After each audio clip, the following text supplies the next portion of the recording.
Please subscribe Tito Manny Vlog.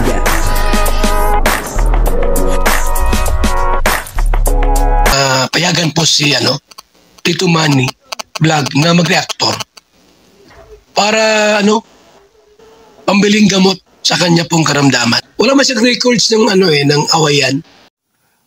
Si Kalingap Dan ay pinag-isip itong si Joy Diwata, at si Joy Diwata naman ay parang nagdalawang isip doon sa mga sinabi ni Kalingap Dan. Ano po ba itong sinabi ni Kalingap Dan? At talagang nagdalawang isip itong si Joy Diwata. Papanoorin po natin yung video at syempre bibigyan po natin yan ng konting reaction. Pero bago po yan, ako muna po bumabati sa inyong lahat ng magandang umaga, magandang tanghali at magandang gabi sa inyong lahat mga kapatid. Saan man kayo ng panig ng mundo naroroon ngayon ay mag-iingat kayo palagi at napagpalain kayo ng ating Panginoon. Maraming salamat din po sa patuloy na tumatangkilik sa aking YouTube channel at nanonood sa aking video reaction. Patuloy lang po natin suportahan sila Kuya Bal Santos Matubang, Kalingap Rab, Ate Edna Vlog, Jack Tapia, Kalingap Dan at syempre yung mga kasamahan po natin sa Karepa. At ganoon din po yung mga Kalingap partner na charity vlogger. Ito po yung video na kung saan ay pinag-isip ni Kalingap Dan itong si Joy Diwata. At ang kabuuan po ng video ito ay mapapanood po natin sa YouTube channel ni Kalingap Rab. Ayan ito po yung video. Gusto ko gusto ko na ulit makalabas para bumalik sa dating yung ginagawa. Sa'yo, may nagsusundo. Wala na yung nagsusundo sa'yo. Okay lang po. Okay lang po. Isipin niyo po sarili niyo. Pagpagaling niyo.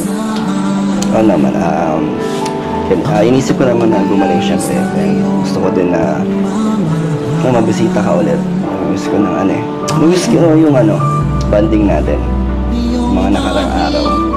Lalo na yung ribbon cutting. Salamat na nakapunta ka. Ang ganda. Sayang na, Joy, gusto ko sana makasama dun sa sa Baguio, di ba, ngayong November, sa birthday ni Kuya Bal. Kaso, sabi ng doktor din na mahirap kasi baka mabinat. Pero ikaw, kung gusto mo, di ba, sasama ka? Sayang kasama nga, gusto ko sana magkaroon ng yung memories din ng Dan Joy sa Baguio. Ikaw, Joy, sasama ka?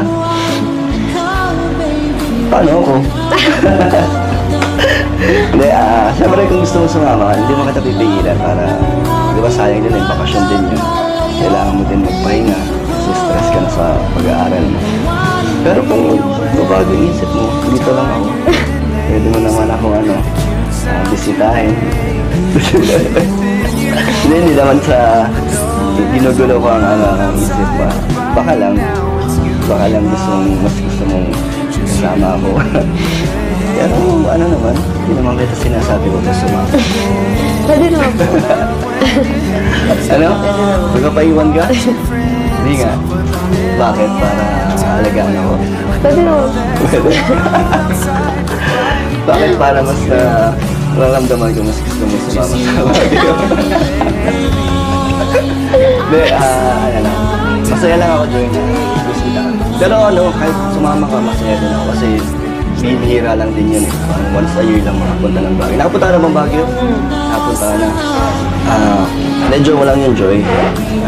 Lang. Huwag mo isipin. Kaya ko naman, nilaloko lang kita. Itignan ko lang yung reaction. Pero kaya ko naman mag-isa. Nakakatayo naman na ako. Na lang to. Ingat lang sa paggalaw. Pero ikaw, gusto mo mag-enjoy ka lang. Sure po kayo, baka hindi nyo pa kaya. Wala akong kasama. Kaya niyo po mag-isa. Oo naman. Kaya ko naman. Basta mo lang. Chat mo lang ako. Update mo lang ako. Tapos, okay na. Dito po ay makikita po natin na talagang bagamat si Kalingap Dan ay nandoon sa ganung kalagayan, alam naman po nating lahat na ito ay bagong opera at talagang sa ngayon ay nagre-recover pa. Pero iniisip niya po yung kalagayan pa rin ni Joy Diwata, talagang ibang klase na po 'yon, pagka mga ganun po ang nasa damdamin ni Kalingap Dan, talagang may ibig sabihin na po 'yon, bagamat sinasabi na yung mga ganung bagay daw ay sa teleserye lang, para gumanda yung kanilang pagiging love team. Pero yun po ay talagang sa tingin ko ay galing po talaga yun sa kanyang damdamin, kumbaga ay talagang totoo yung kanyang sinasabi, kasi totoo naman inahatid niya, at sinusundo itong si Joy Diwata, at dito ay tinanong din po ni Kalingap Dan itong si Joy Diwata kung sasama sa Baguio, at ang sagot po ni Joy Diwata ay sasama nga raw po siya. Medyo parang nalungkot si Kalingap Dan doon sa sagot na yun ni Joy Diwata, at pinag-isip niya si Joy Diwata, ang sabi po niya ay paano nga daw po siya kung sasama si Joy Diwata sa Baguio, kasi si Kalingap Dan ay medyo malabo po na makasama sa Baguio kasi nga ay dahil po sa kanyang kalagayan ngayon, hindi pa po siya pwedeng mapagod, at kailangan po niya ay talagang magpahingang mabuti, upang sa ganon ay matuyo na yung kanyang inoperahan, kasi mahirap po yung pagka sa galaw ng galaw tapos ay medyo sariwa pa yung kanyang inoperahan, delikado, baka yung po ay bumuka, kagaya nga po ng payo ni Kuya Bal, ay wag mo na po siyang sumama sa Baguio, kaya delikadong maiwan po dito si Kalingap Dan. Pero depende po yun kay Kalingap Dan kung siya po ay sasama o hindi, at yun na nga, sabi niya ay paano nga daw po siya kung sasama itong si Joy Diwata, kaya nag-isip din itong si Joy Diwata, kung sasama po siya o hindi. At ang sabi niya ay pwede rin naman po siyang hindi sumama, kung at iniisip niya rin po yung kalagayan ni Kalingap Dan, po. Kaya lang ay bandang huli, siyempre binawi din ni Kalingap Dan. Ang sabi niya, sumama ka na lang, kasi masaya naman daw po siya kapag masaya din daw po itong si Joy Diwata.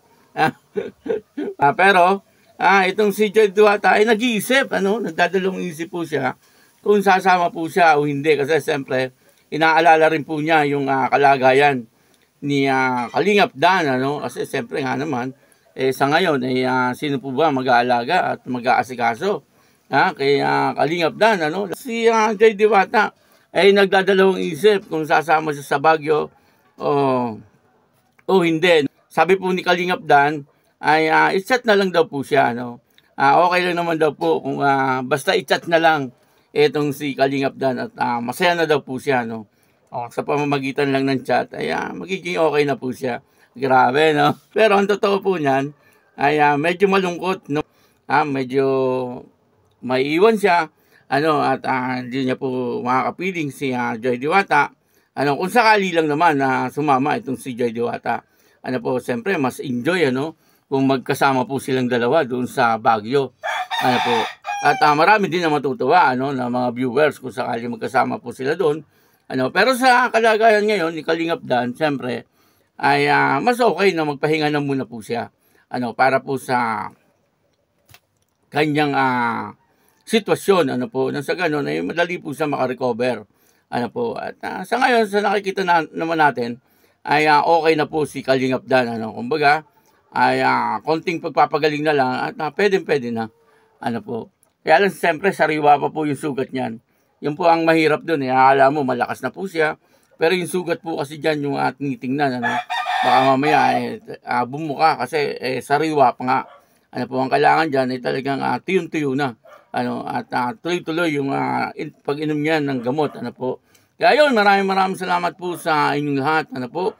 At patuloy lang po natin suportahan itong Dan Joy, po. At talaga nga namang napakagandang teleserye, mga kaabang-abang ang mga nangyayari, po. Bawat eksena ay nasusurpresa po tayo, Kaya yun, maraming salamat po. Ako po si Tito Manny Vlog, na nagsasabing God bless you all.